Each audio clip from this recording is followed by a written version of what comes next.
nunca mencionáis a mis queridos dominicos, Fray Bartolomé de las Casas y Fray Benavides. Sí. Pregúntenle a Julio Enche y a verá cómo los menciona. Los dominicos son fundamentales en esta historia. Y como los dominicos, también las demás órdenes religiosas implicadas en la evangelización de América.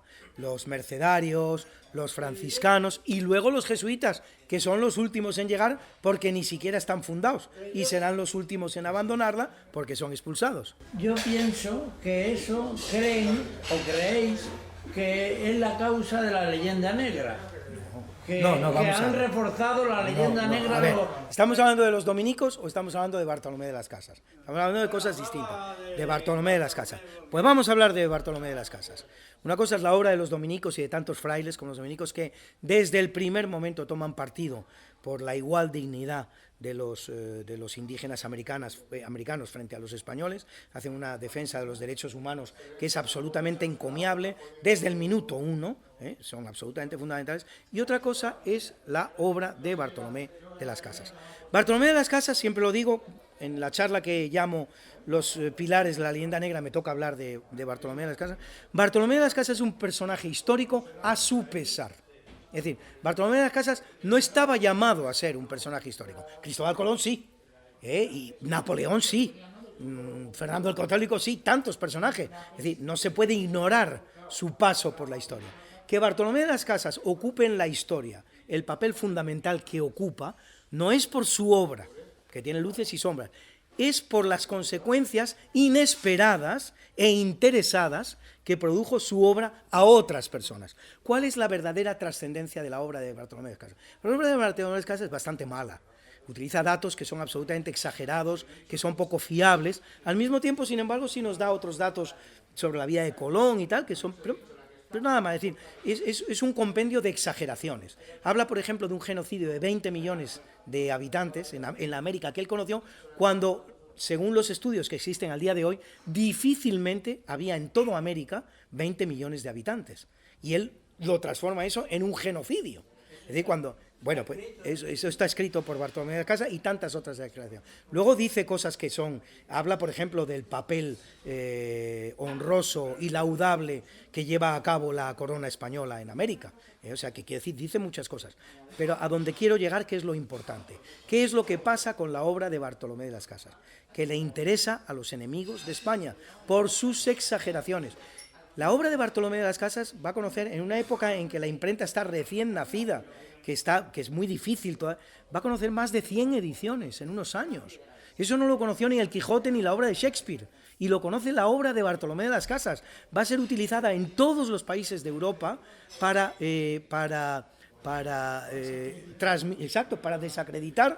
desacreditar a la obra de España. Antes de la reina Isabel sobre los esclavos. Si es que defendían lo mismo. No, bueno, defendía. Bartolomé de las Casas, es que son muchas sus luces y sus sombras. Bartolomé de las Casas lucha por la igualdad y la dignidad de los indígenas y de que no son esclavizables. Pero Bartolomé de las Casas es el primero que habla de, dado que no podemos esclavizar a los indígenas porque son iguales en dignidad a los españoles, vamos a importar negros. Eso es una idea de Bartolomé de las Casas, entre otras muchas. Sí, es así. O sea, quiero decir que es un hombre con luces y sombras. E insisto, su obra es secundaria incluso frente a la de muchos de sus compañeros dominicos, que asumen desde el primer momento la defensa de la dignidad del indígena. Lo que pasa es que fue una obra utilizada y eso lo ha convertido en un personaje trascendente de la historia. De no haber conocido los cientos de ediciones que conoció su obra en pocos años, no estaríamos hablando de Bartolomé de las Casas. Estaríamos hablando de otros dominicos, pero no de Bartolomé de las Casas. Hablando de la globalización que comentaba, otra cosa que se comentó graciosísima en el Congreso de Cartagena. El Congreso, que fueron estos argentinos a Guinea y recibió claro. ¿cómo se llama? Macías, no, Obiang. Obiang Nguema. Queridos compatriotas. Claro. Y es que Guinea pertenecía al Virreinato de la Plata. Claro. Igual que Filipinas pertenecía al Virreinato de Nueva España, pues efectivamente los destinos de Guinea Ecuatorial hay un siglo entero que se rigen desde el Virreinato de la Plata, desde Buenos Aires. Luis, ¿Cuál es tu visión de las reducciones jesuíticas? Bueno, ¿En qué medida fueron sí. uno de los detonantes, si no el principal, de la expulsión de los jesuitas? Pues en Europa ya estaba, no sé si fue España el último país, pero casi expulsados. El primero, no sé si es Portugal, me parece que todo se inicia en Portugal. Porque el marqués de Pombal. Exacto. tenía fijación con los jesuitas. Es decir, los jesuitas, que son los últimos en llegar a América, porque no están fundados, los primeros en abandonarla porque van a ser expulsados, van a llevar a cabo un sistema de evangelización que después de todo no es ni tan diferente del que habían llevado a cabo dominicos y franciscanos. Sí, es decir, todos ellos creen de la misma manera en la igual dignidad del indígena frente al español, en el derecho internacional, en que hay que protegerlos, en que hay que evangelizarles con cariño, tantas de estas cosas. Lo que hacen los jesuitas muy bien es crear una serie de unidades políticas o unidades de convivencia que son, exactamente, que son prácticamente autónomas. Es decir, tienen sus propios mercados, tienen su propia policía, tienen sus propias autoridades, tienen su propio ejército. Fueron muy eficaces estas reducciones jesuíticas, y no tiene nada de particular una vez más que se produzca el enfrentamiento con el marqués de Pombal, fueron muy eficaces en contener a estos auténticos bandoleros de la zona, de la época, que son los bandeirantes. Vamos a ver, ¿cuál es el tema? El tema, primero, por Tordesillas, a los portugueses les corresponde una sexta parte de lo que hoy contemplamos como Brasil. Solamente lo que es la barriguita más exterior del Brasil. El resto era España, era jurisdiccionalmente España. Los portugueses llegan a Brasil y llevan a cabo su modelo de imperio de explotación, que es idéntico al inglés, al francés, al holandés, que han llevado a cabo en todos los lugares del mundo en los que están, que no son pocos. Es decir, establecer bases comerciales en la costa. No muestran el menor interés por el interior. Ese interés por el interior solo lo expresa, solo lo siente el imperio español, que es un imperio de exploración. El imperio de exploración español versus los imperios de explotación que no son el español. Sistema de factorías se llama. Sí. Por lo tanto, es un concepto absolutamente español de la exploración. Cuando los portugueses llegan a Brasil, hacen en Brasil lo que ya han hecho en África, lo que han hecho en Asia, establecer una serie de bases comerciales en la costa. ¿Cuándo empiezan a sentir los portugueses algún interés en la exploración del territorio? Precisamente con sus reyes españoles, con Felipe II, Felipe III y Felipe IV, convertidos en Felipe I, II y III de Portugal. Es a partir de ese momento que los brasileños se aventuran en la exploración del Brasil. Y van más allá de lo que le marcan los acuerdos de Tordesillas. Y al rey de España no le importa, porque es tan rey de España como rey de Portugal. Dice, el que primero llegue, llegó. Y estos bandeirantes, que son auténticos bandoleros, auténticos delincuentes, que van incluso capturando indígenas españoles que luego se dirigen a los tribunales españoles y demuestran que son españoles por Tordesillas, y los jueces los liberan. Sí, la esclavitud de indígenas está permitida entre los portugueses, pero no lo está entre los españoles. Por lo tanto, si usted ha capturado a este indígena en territorio español, este indígena no es esclavizable. Y por lo tanto, los jueces españoles los liberan y los indemnizan. Todos estos bandeirantes efectivamente van avanzando con mucha audacia. Los españoles están en otra cosa, en la exploración del Brasil, y justamente la frontera que se van a encontrar van a ser esas reducciones jesuíticas, que están perfectamente capacitadas para hacerles frente. Entonces, no tiene nada de particular que el marqués de Pombal les tuviera mucha antipatía, ni tampoco tiene nada de particular que cuando los jesuitas desaparecen ahí porque son expulsados, pues justamente todas estas reducciones, pues se encuentren indefensas ante personas tan agresivas, porque ojo lo que eran los portugueses de la época, Es decir, vamos ahora a Portugal, los vemos tan amables, tan simpáticos, parece que son... Ojo lo que eran los portugueses de los siglos XVI, XVII y XVIII, el soldado más aguerrido que existía en el mundo. Y lo eran en Asia, como en África, como en América. Y estos bandeirantes también. Hay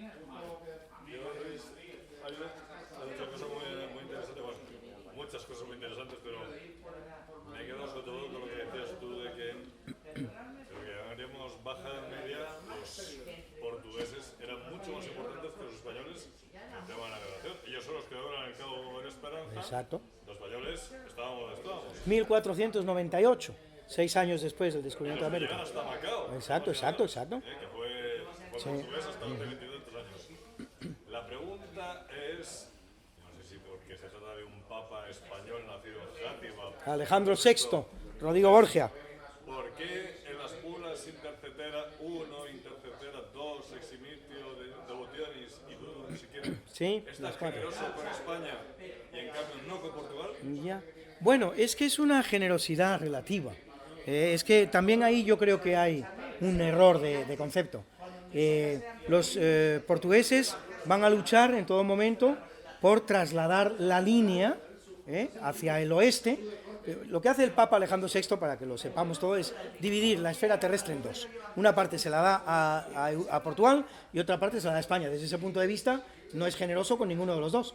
Parte la esfera terrestre por la mitad y le da una mitad a cada uno. Que le está dando mucho más a España. Bueno, el problema es dónde se coloca, dónde cortamos la tierra, Y los portugueses, desde el primer momento, se empeñan en trasladar esa línea, cuando todavía, por cierto, no se conoce bien el antimeridiano.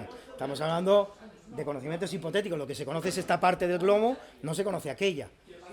Y entonces los portugueses, desde el primer momento, pues no están de acuerdo con esas delimitaciones que hace el Papa Alejandro VI, quieren trasladar la línea hacia Occidente, de manera que puedan cazar algo en América, pero la trasladan y la trasladan tanto que casi se quedan sin las Molucas, que era el verdadero objetivo de toda esta... América era un territorio del Neolítico. América no le interesaba a nadie. Magallanes muere en Filipinas. No, en Filipinas.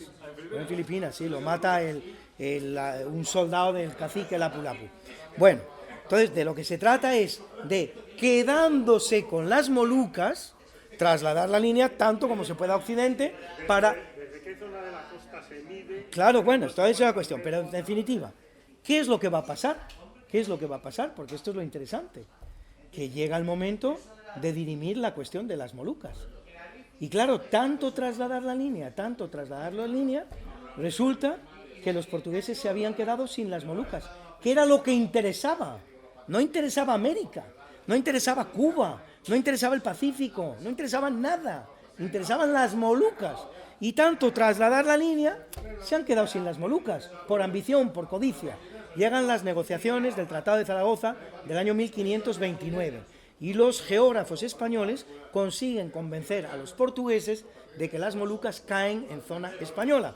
Pero Portugal ya ha ocupado las Molucas, sabe lo ricas que son las Molucas. Y entonces el rey de Portugal, si no me equivoco, Manuel I el Afortunado, se empeña en comprarle las Molucas a Carlos V. Le paga una fabulosa cantidad de 350.000 ducados en oro, que era impresionante.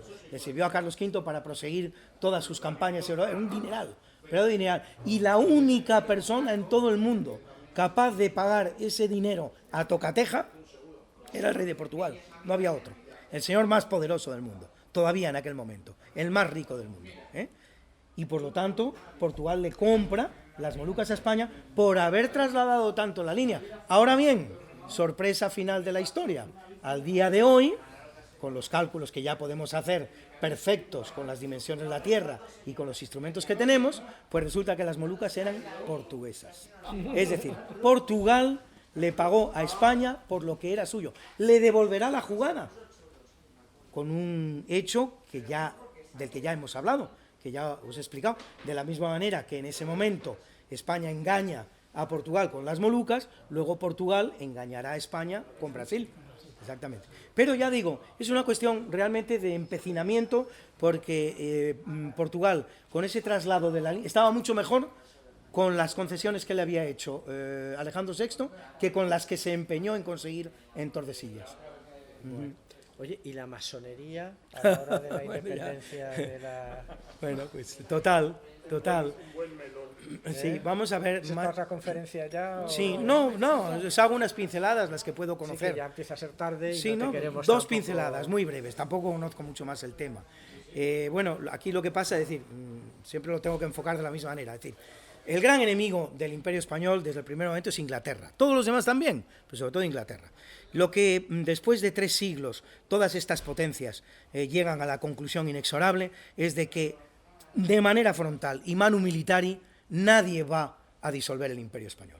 Lo más que llegan a hacer las potencias es pequeños pellizquitos, en un momento dado conquistan la ciudad de Manila, en otro momento conquistan la ciudad de La Habana, en otro momento Portobelo, en Panamá, en fin, y pequeños pellizquitos que además todos tienen fecha de caducidad. 3 años después el Imperio Español se está restaurando, se está recuperando. La única pérdida irreparable que se produjo es la de Jamaica, que la conquistan los ingleses en 1635 y ya no la vuelven a recuperar los españoles nunca más.